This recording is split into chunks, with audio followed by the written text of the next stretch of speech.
बिस्मिल्लाहिर्रहमानिर्रहीम। अस्सलाम वालेकुम students, welcome to my YouTube channel Medicology और मैं आपका टीचर मोहम्मद हबीब अमीन।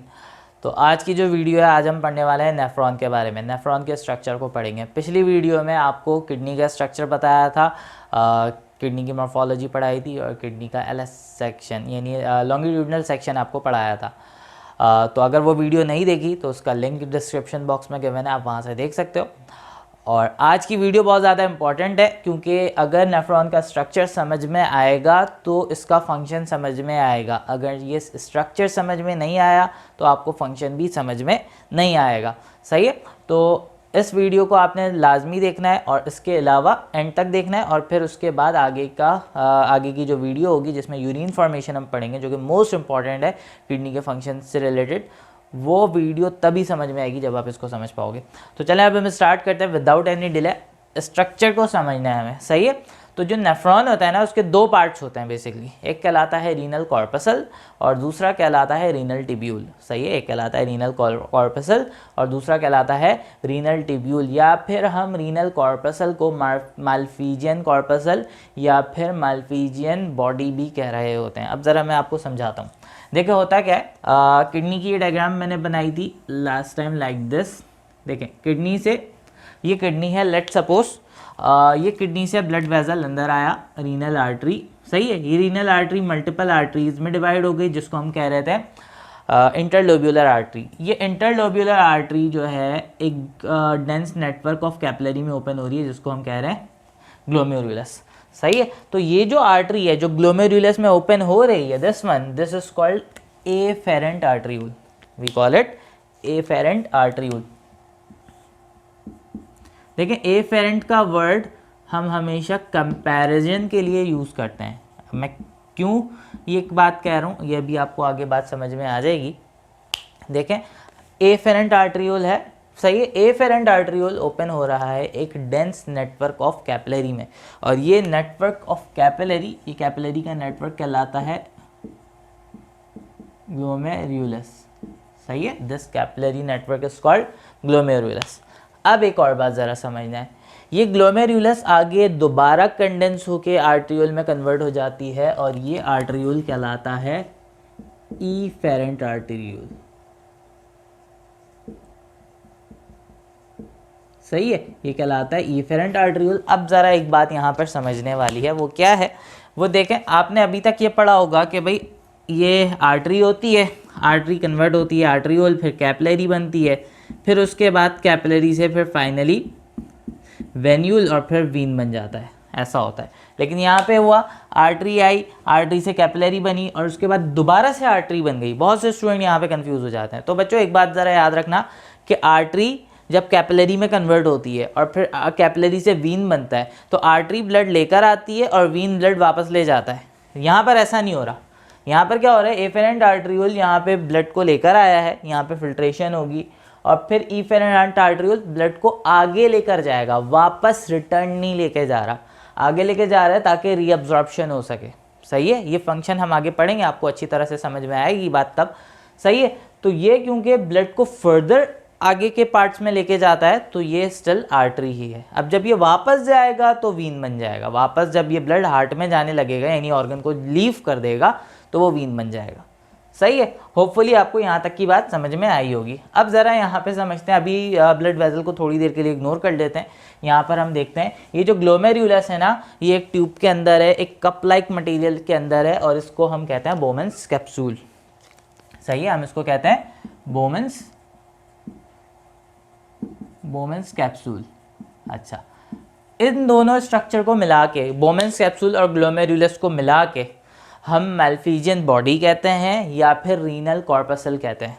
सही है, या फिर माल्फिजियन कॉर्पसल भी इसको कहते हैं। सही है, बोमेंस कैप्सूल प्लस ग्लोमेरुलस को मिलाकर हम क्या कह रहे होते हैं, रीनल कॉर्पसल, माल्फिजियन कॉर्पसल या माल्फिजियन बॉडी।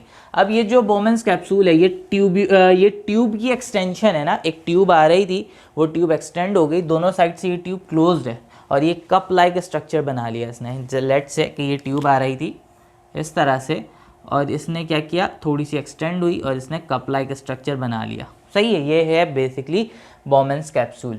अच्छा, इसका काम क्या होता है हम आगे पढ़ेंगे, लेकिन मैंने आपको बताया ना, अभी आप स्ट्रक्चर को समझोगे तो ही इसका फंक्शन समझ में आएगा। एक चीज़ आपने बिल्कुल यहाँ पर याद रखनी है कि देखें, ये जो एफेरेंट आर्टरियूल है और ये जो ईफेरेंट आर्टरियूल है, इसमें एक फ़र्क ये है कि एफेरेंट आर्टरियूल थोड़ा सा चौड़ा है, थोड़ा सा वाइड है, और यानी एफेरेंट आर्टरियूल का डायमीटर ज़्यादा है, ईफेरेंट आर्टरियूल का डायमीटर कम है। ये बात याद रखना, सही है? तो आगे की वीडियो अच्छी तरह से आप समझ पाओगे। एनीवेज, अभी हम ब्लड वेसल को इग्नोर कर रहे हैं। अभी देखो यहाँ पे बोमेंस कैप्सूल है, ये कन्वर्ट हो जाएगा टिब्यूल में, यानी इस पार्ट के अलावा ये बोमेंस capsule glomerular, this is called renal corpuscle, और जो बाकी का पार्ट होता है ये ग्रीन वाला जो पार्ट है, अभी ब्लड वेसल को काउंट नहीं कर रहा है, ये जो ग्रीन वाला पार्ट है बाकी का पार्ट कहलाता है रीनल टिब्यूल। सही है? ये बोमेंस कैप्सूल अगेन ट्यूब में कन्वर्ट होता है और ये ट्यूब हाईली कॉन्वुलेट कर जाती है। सही, कॉन्वुलेट का मतलब है उलझा हुआ, आपस में मिक्सअप हो जाना। सही, इस तरह से हम स्ट्रक्चर को समझ सकते हैं। तो ये जो कॉन्वुलेटेड स्ट्रक्चर है ना, this is called proximal convoluted tubule, हम इसको पीसीटी कहते हैं। प्रोक्सिमल में यहाँ लिख देता हूँ, प्रोक्सिमल कॉन्वुलेटेड टिब्यूल। सही है? अच्छा जी, ये टिब्यूल है। अच्छा, अब एक बात ज़रा याद रखना, कॉन्वुलेटेड टिब्यूल, क्योंकि कॉन्वुलेशन है यहाँ पे, उलझा हुआ है, टिब्यूल ये स्ट्रक्चर को कह रहे हैं। प्रोक्सिमल क्यों कह रहे हैं? क्योंकि ये ग्लोमेरुलस से करीब है। प्रोक्सिमल का वर्ड जब यूज़ करते हैं जो चीज़ रेफरेंस पॉइंट से करीब हो, तो प्रोक्सिमल कॉन्वुलेटेड टिब्यूल। अब ये जो टिब्यूल है ना, ये कॉन्वुलेटेड है, एकदम से नीचे आते आते स्ट्रेट हो जाती है, स्ट्रेट होती है, नीचे आती है, फिर यू टर्न लेती है, वापस ऊपर चले जाती है, तो ये एक लूप बन जाता है। सही है? और ये पूरा लूप, ये जो पूरा स्ट्रक्चर है, सिर्फ अभी ग्रीन वाले पार्ट को देखना है, ये ब्लू और रेड को इग्नोर करना है। ये जो पूरा स्ट्रक्चर है, this structure is called loop of Henley. सही है? This structure is called loop of Henley. अब इस लूप ऑफ हेनले के 3 पार्ट्स हैं। एक पार्ट ये है जो नीचे आ रहा है, this part is called descending limb, this part is called descending limb. और एक पार्ट ये जो ऊपर जा रहा है, this is called ascending limb. और तीसरा पार्ट है जो ये जो कर्व बन रहा है, सही है, ये जो कर्व बन रहा है, this is called hairpin curve, hairpin curve कह लो या हेयर पिन बेंड कह लो, सही है, एक ही बात है, या हेयर पिन लूप कह लो, एक ही बात है। इन पूरे स्ट्रक्चर को हम कहते हैं लूप ऑफ हेनले। और एक और बात आपको बताया था, किडनी के 2 पार्ट्स हैं, कॉर्टेक्स और मेड्यूला। तो जो कॉर्टेक्स वाला पार्ट होता है उसमें ये पार्ट, और ये जो लूप ऑफ हेनले है पूरा, ये मेड्यूला में होता है। सही है? कहाँ पर होता है? मेड्यूला में होता है। अच्छा, अब इसके बिहाफ पे भी नेफ्रॉन की 2 टाइप्स है, वो हम आगे डिस्कस करेंगे। अच्छा, अब फिर जब ये लूप ऑफ हेनले ऊपर जाता है, असेंडिंग लिम्ब, दोबारा से ये टिब्यूल जो है थिक हो जाता है और कॉन्वुलेट कर जाता है। अब इस कॉन्वुलेटेड टिब्यूल को हम कहेंगे distal convoluted tubule, distal convoluted tubule. सही है? अच्छा, अब उसके बाद ये टिब्यूल एक डक्ट में ओपन हो जाता है जो यूरिन को कलेक्ट करके ले जाती है, और फिर वो एक लार्ज डक्ट में ओपन होती है जिसको हम कहते हैं कलेक्टिंग डक्ट। और ये कलेक्टिंग डक्ट आपको पता है, लास्ट टाइम बताया था कि पायरामिड की टिप पे ओपन होता है जिसको हम रीनल पेपिलाई कहते हैं। फिर पायरामिड की टिप से जाता है वो माइनर कैलेक्स में, और फिर उसके बाद मेजर में, फिर उसके बाद रीनल पेल्विस में, और फिर यूरिटर में, और फिर बाहर। सही है? अच्छा जी, ये तो हो गया नेफ्रॉन। सही है, ये नेफ्रॉन की स्ट्रक्चर हो गई। अब ज़रा हम देखते हैं ब्लड सप्लाई। ब्लड सप्लाई में ज़रा यहाँ पर अब हम ब्लड वेजल पे आ जाते हैं। ये ईफेरेंट आर्टरियोल दोबारा से कैपिलरी में कन्वर्ट हो जाता है, और अब इस कैपिलरी को हम कहते हैं पेरिटिब्यूलर कैपिलरीज। सही है? ये ईफेरेंट आर्टरियोल था, ये आर्टरियोल है, ये कैपिलरी में कन्वर्ट हो रहा है। ये capillary proximal convoluted tubule, distal convoluted tubule को ब्लड सप्लाई कर रही है। This is called peritubular capillary. एक स्पेशल ब्रांच भी होती है जो कि कहाँ पर आ रही होती है? लूप ऑफ हेनले में आ रही होती है। ये ब्लड वेजल कहलाता है वाजा रेक्टा। सही है? और फिर उसके बाद यहाँ से फाइनली ब्लड जो है निकल जाता है वीन में कन्वर्ट होके, और फिर वो किडनी से बाहर चला जाता है जिसको हम रीनल वीन कहते हैं, और फिर वो बाहर निकल जाता है। सही है? ये हमारे पास ब्लड सप्लाई है किडनी की।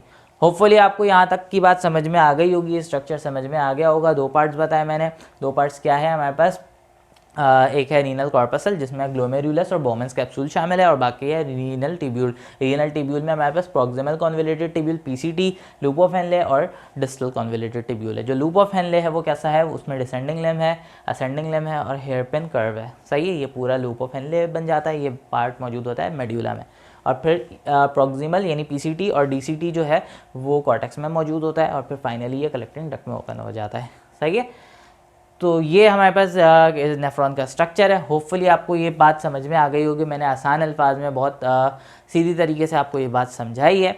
अब इंशाल्लाह नेक्स्ट वीडियो में आपको समझाऊंगा किडनी का फंक्शन। तो अगर ये वीडियो समझ में आ गई, आपको वीडियो अच्छी लगी, लेक्चर समझ में आ गया, आपका कॉन्सेप्ट क्लियर हो गया, तो वीडियो को लाइक ज़रूर करना, चैनल को सब्सक्राइब करना और अपने दोस्तों के साथ भी शेयर करना। Thank you so much. अल्लाह हाफ़िज़।